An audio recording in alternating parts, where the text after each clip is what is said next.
Om Swastiastu. Perkenalkan, nama saya Nikades Suryani, kelas 12 MIPA 1, nomor absen 19. Di sini saya akan menjelaskan tentang bioteknologi konvensional dan bioteknologi modern. Sebelum kita beranjak kepada materi, kita harus mengetahui apa sih itu bioteknologi. Bioteknologi itu berasal dari kata bios yang artinya makhluk hidup, teknos yang artinya aplikasi, dan logos yang artinya ilmu. Jadi, sehingga bioteknologi tersebut dapat diartikan sebagai ilmu yang mempelajari tentang penerapan makhluk hidup melalui suatu tahapan dan proses untuk dapat menghasilkan suatu produk guna untuk meningkatkan kesejahteraan manusia.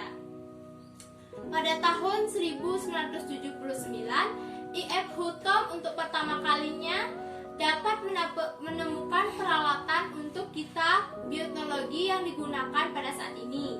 Huttonlah yang pertama kali menemukan tentang bioteknologi ini. Setelah itu, bioteknologi ini dikelompokkan menjadi dua bagian yang berbeda. Yang pertama yaitu bioteknologi konvensional dan bioteknologi modern. Bioteknologi konvensional merupakan bioteknologi yang dimanfaatkan mikroorganisme seperti bakteri dan jamur secara langsung untuk menghasilkan produk atau jasa melalui proses fermentasi dengan menggunakan peralatan yang masih sederhana dan masih minim. Contohnya seperti kecap, keju, yogurt, tempe, tahu, dan lain sebagainya.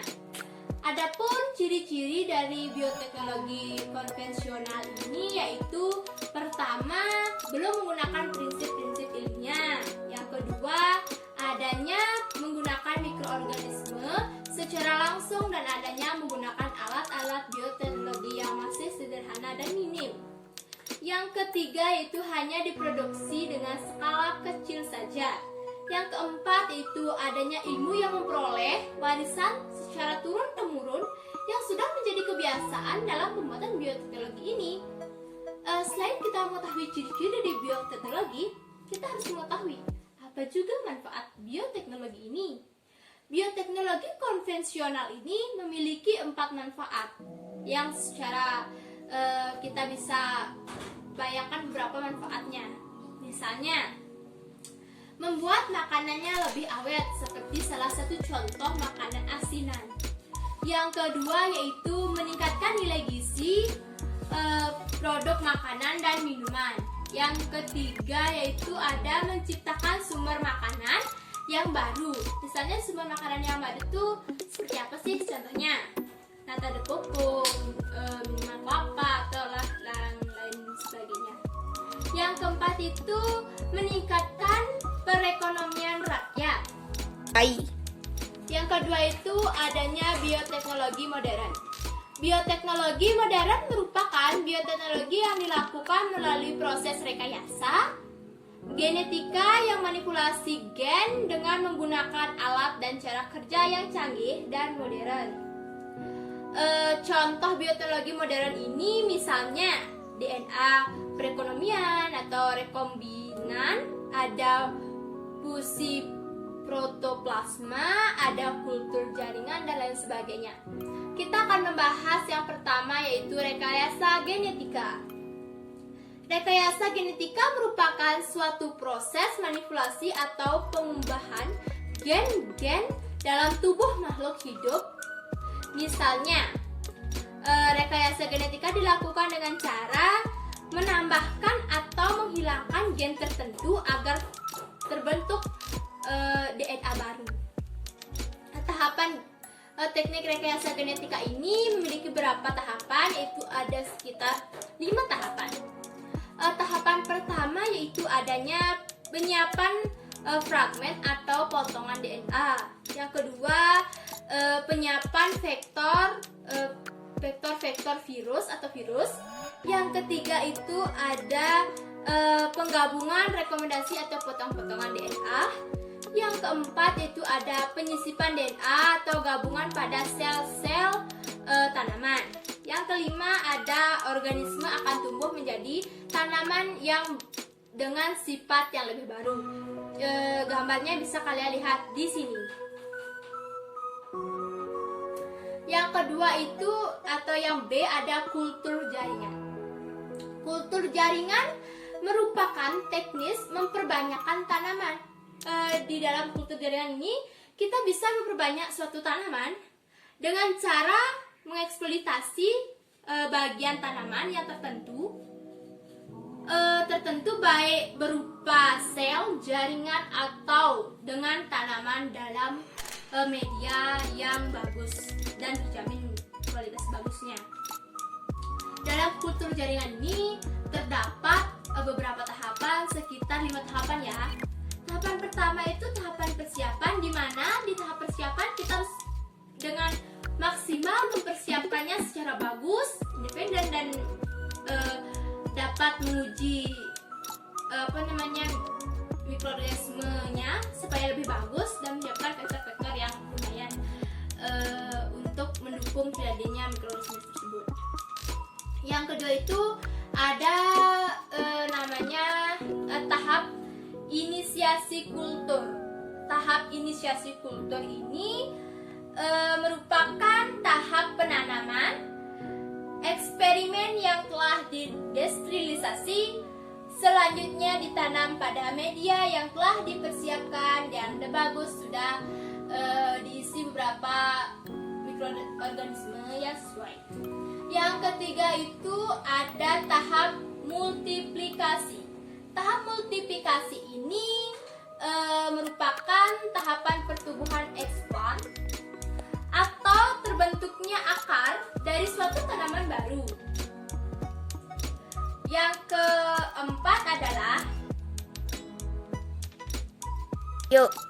tahap pemanjangan tunas induksi akar atau perkembangan akar. Tahap pemanjangan tunas ini dimulai ketika tunas-tunas yang telah dipisahkan membentuk bagian tanaman yang lengkap, sehingga akar dapat induksi, merupakan proses untuk memicu pertumbuhan akar dengan cara menambahkan zat-zat pengatur tumbuhan, misalnya hormon, auksin, dan lain sebagainya. Yang kelima itu ada tahap aklimatisasi.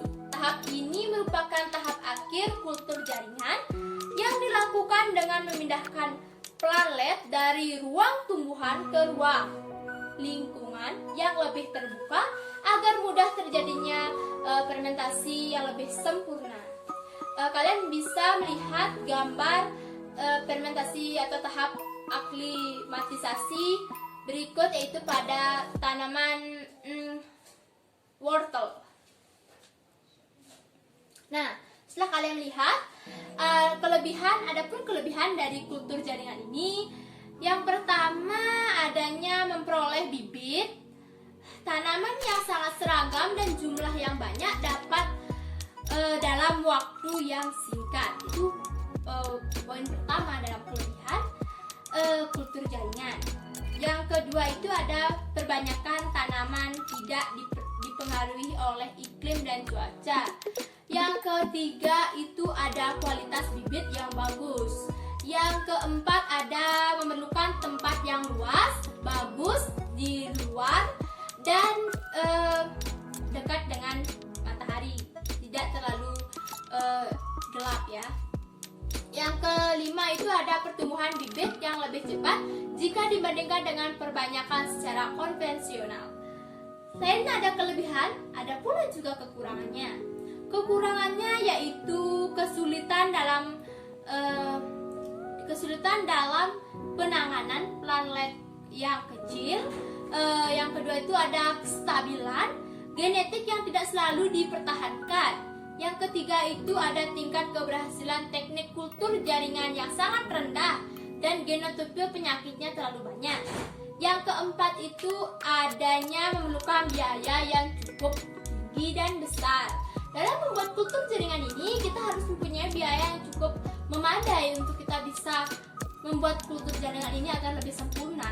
Yang kelima itu adanya menggunakan teknik kultur jaringan yang dapat mengurangi kesempatan kerja dan hanya untuk pekerja-pekerja yang profesional dan ahli dalam bidang-bidang tertentu, yaitu seperti bidang komputer jaringan. Harus mempunyai pekerja yang memang berpengalaman ya, jangan yang asal-asalan gitu.